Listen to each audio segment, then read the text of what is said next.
Assalamualaikum anak-anak tahun 4. Hari ini saya akan ajar kamu semua di Sirah Darjah 4 Pelajaran 3 yang bertajuk Pembangunan Negara Islam. Okey, mari kita teruskan dengan pembelajaran. Subtopik yang pertama bagi tajuk ini adalah pembinaan masjid. Okey, pembinaan masjid ni ada 3, iaitu yang pertama Masjid Quba, yang kedua Masjid Nabawi, dan yang ketiga Masjidil Haram. Saya akan terangkan satu persatu kisah di sebalik masjid-masjid tersebut. Yang pertama sekali, Masjid Quba. Okey, ini adalah gambar Masjid Quba. Okey, Masjid Quba ini didirikan pada tahun ke-14 kerasulan ketika Nabi Muhammad SAW dalam perjalanan hijrah dari Mekah ke Madinah yang kita telah belajar pada minggu lepas. Okey, ianya berlaku pada hari Isnin pada 8 Rabiul Awal. Rasulullah SAW telah tiba di Quba dan baginda menetap di Quba selama 4 hari. Dan ketika berada di Quba itulah baginda telah mendirikan masjid dan menunaikan solat di dalamnya. Untuk pengetahuan kamu semua, Masjid Quba ini adalah masjid yang pertama sekali didirikan oleh Rasulullah SAW ketika peristiwa hijrah. Masjid ini telah dibina atas dasar ataupun rasa takwa yang ada pada dalam diri Nabi Muhammad SAW. Dalil berikut adalah merupakan bukti tentang ketakwaan Nabi Muhammad. Okey, firman Allah Subhanahu wa taala, A'udzubillahi minasyaitonirrajim. Bismillahirrahmanirrahim. La masjidun ussisa 'alat taqwa. Surah At-Taubah ayat 108. Yang bermaksud, kerana sesungguhnya masjid iaitu Quba yang engkau bina wahai Muhammad yang telah didirikan atas dasar takwa dari mula-mula wujudnya. Masjid ini terletak kira-kira 2 batu daripada Masjid An-Nabawi di kota Madinah.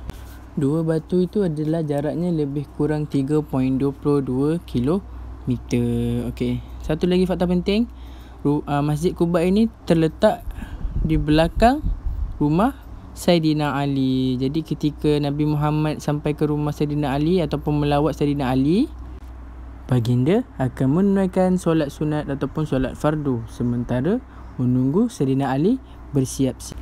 Dan masjid yang seterusnya pula ialah Masjid An-Nabawi. Itu adalah gambarnya.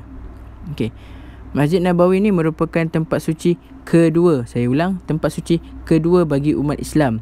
Masjid ini dibina oleh Rasulullah SAW secara bergotong royong bersama-sama umat Islam setelah baginda tiba di Madinah selepas Nabi Muhammad membina Masjid Quba tadi. Okey, masjid tersebut dibina atas tanah 2 orang anak yatim, iaitu dengan terbinanya masjid ini berarti Rasulullah telah meletakkan asas yang kukuh dalam masyarakat dan pembangunan negara Islam, yang itu menunjukkan masjid ini merupakan lambang kepada orang Islam dan mula bertapaknya Islam dengan kukuh dalam masyarakat Madinah. Berikut merupakan dalil yang menunjukkan kelebihan Masjid An-Nabawi ini telah dinyatakan oleh Rasulullah SAW sendiri dalam sabdanya yang bermaksud, dari Jabir radhiyallahu anhu, Rasulullah SAW telah bersabda, solat di masjidku lebih mulia kelebihannya 1000 kali daripada solat di masjid lain, kecuali di Masjidil Haram lebih mulia kelebihannya, iaitu 100,000 kali ganda daripada solat di masjid lain. Itu menunjukkan betapa tingginya martabat kalau kita solat di Masjid An-Nabawi. Okey, fakta yang menarik seterusnya ialah Masjid Nabawi ini di dalamnya terletak raudah, iaitu taman-taman syurga. Okey, taman-taman syurga ni disebut sendiri oleh Rasulullah, iaitu di mana ruang di antara mimbar hingga ke rumahku itu adalah taman-taman syurga. Okey, ini adalah gambar untuk raudah yang terdapat dalam Masjid Nabawi. Dan masjid yang seterusnya ialah Masjidil Haram. Mesti kamu semua pernah nampak gambar ni. Okey, Masjidil Haram ni merupakan tempat yang paling suci bagi umat Islam. Masjid ini terletak di mana? Di Mekah Al-Mukarramah. Di masjid itu terdapat Kaabah. Itu kamu selalu tengok dalam TV ke, ataupun kalau kamu pernah pergi umrah, kamu selalu nampak Kaabah. Okey, Kaabah telah dibina semula oleh Nabi Ibrahim alaihissalam bersama puteranya iaitu Nabi Ismail alaihissalam. Masjidil Haram ini telah menjadi tumpuan utama bagi umat Islam dalam mengerjakan haji dan umrah. Beruntung bagi siapa yang dapat pergi ke sana kerana ia merupakan tempat yang paling suci, dan jika kita menunaikan solat di sana seperti yang saya kata tadi, kita akan mendapat 100,000 kali ganda pahala. Masjid ini akan kita nampak sangat-sangat bercahaya daripada atas, daripada tepi ataupun daripada mana-mana bahagian sekalipun, kita akan nampak sangat cantik dan sangat indah. Okey. Di Kaabah itu kita ada Hajarul Aswad. Hajarul Aswad tu apa? Adalah batu daripada syurga. Okey. Berikut merupakan dalil untuk Masjidil Haram ini. Okey, firman Allah Subhanahu wa taala, bismillahirrahmanirrahim. Inna awwala baitin wudi'a lin-nasi lalladzi bi Bakkata mubarakan wa hudal lil alamin. Surah Al-Imran ayat 96 yang bermaksud, sesungguhnya rumah ibadah yang mula-mula dibina oleh manusia, iaitu orang yang beribadat kepada Tuhannya, ialah Baitullah yang di Mekah, yang berkat dan dijadikan petunjuk hidayah bagi umat manusia. Subtopik yang seterusnya adalah peranan masjid dalam pembangunan negara Islam pada zaman Rasulullah sallallahu alaihi wasallam. Okey, peranan masjid yang pertama merupakan sebagai pusat ibadat.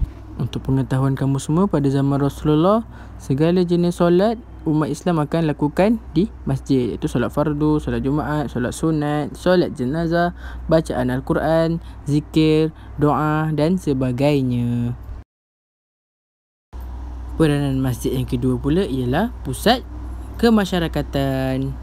Sebagai contoh, apa-apa sahaja aktiviti yang melibatkan orang ramai dan masyarakat setempat kita ataupun penduduk di sekitar itu, ia adalah namanya kemasyarakatan. Okey, contoh aktiviti yang pertama ialah gotong royong, ceramah, tazkirah, dakwah dan macam-macam lagi yang melibatkan orang ramai. Peranan masjid yang ketiga ialah sebagai pusat pendidikan dan ilmu pengetahuan. Okey, pada zaman Rasulullah, kalau ada ilmu kelas fardu ain, dia adakan di masjid. Kalau ada kelas tajwid, di masjid. Nak belajar apa-apa segala ilmu, semuanya akan belajar ataupun berpusat di masjid. Kalau zaman kita sekarang, kalau tuition kat kedai ataupun dekat bangunan lain. Tapi kalau dulu, segala aktiviti pembelajaran akan dilaksanakan di masjid. Yang seterusnya adalah masjid merupakan sebagai pusat politik. Yang pertama, untuk membincangkan tentang penyelesaian masalah yang berlaku di dalam negara. Yang kedua, menerima kunjungan diplomatik orang Islam ataupun bukan Islam. Okey, hubungan diplomatik ni adalah hubungan yang baik di antara dua-dua belah pihak. Okey, yang pertama tadi membicarakan tentang penyelesaian masalah negara. Apa-apa sebarang masalah yang berlaku akan berlakunya perbincangan di masjid untuk mencari jalan penyelesaian bagi sesuatu masalah itu. Dan yang terakhir sekali ialah masjid merupakan pusat ekonomi. Okey, yang pertama, pengurusan dan pentadbiran ghanimah. Ghanimah ni adalah rampasan perang. Okey, yang kedua, pengurusan dan pentadbiran jizyah. Jizyah adalah cukai. Cukai ni adalah sesuatu yang kita perlu bayar ke atas sesuatu barang itu. Okey. Dan yang ketiga, pengurusan dan pentadbiran zakat. Dan yang terakhir, pengurusan dan pentadbiran harta wakaf. Okey, wakaf tu sesuatu yang orang telah beri kepada kita untuk diamanahkan kepada sesiapa sahaja. Okey. Hasil daripada keempat-empat isi penting yang saya sebutkan tadi, semuanya akan digunakan untuk yang pertama, pendidikan, untuk membiayai pendidikan. Yang kedua, jihad, iaitu pergi berperang. Yang ketiga, kebajikan untuk orang-orang susah, untuk umat Islam yang menghadapi kesusahan dalam hidup, kita kena bantu. Dan yang keempat, kemasyarakatan. Okey, apa-apa aktiviti kemasyarakatan akan digunakan wangnya dan hasil daripada keempat-empat isi penting yang saya telah sebutkan tadi. Selanjutnya, saya akan terangkan tentang kesimpulan pembinaan masjid itu, kenapa ianya berlaku. Okey, yang pertama, masjid menjadi pusat aktiviti untuk semua umat Islam. Yang kedua, umat Islam yang hadir ke masjid untuk beribadat akan mendapat ketenangan jiwa. Okey, kalau kita pergi masjid ni, kita akan rasa tenang sangat jiwa kita sebab semua orang dalam tu baik. Semua orang datang ke masjid untuk beribadat kepada Allah. Dan yang ketiga, iaitu 3 kelebihan solat di Masjidil Haram, Masjid Nabawi dan Masjidil Aqsa, iaitu solat di Masjidil Haram akan mendapat ganjaran 100,000 pahala. Yang kedua, solat di Masjid Nabawi akan mendapat ganjaran 1,000 pahala. Dan yang ketiga, solat di Masjidil Aqsa, iaitu di Palestin, akan mendapat ganjaran pahala seumpama mengerjakan satu umrah. Okey, itu saja pembelajaran kita pada hari ini. Kita akan sambung pada hari yang lain. Bye. Assalamualaikum.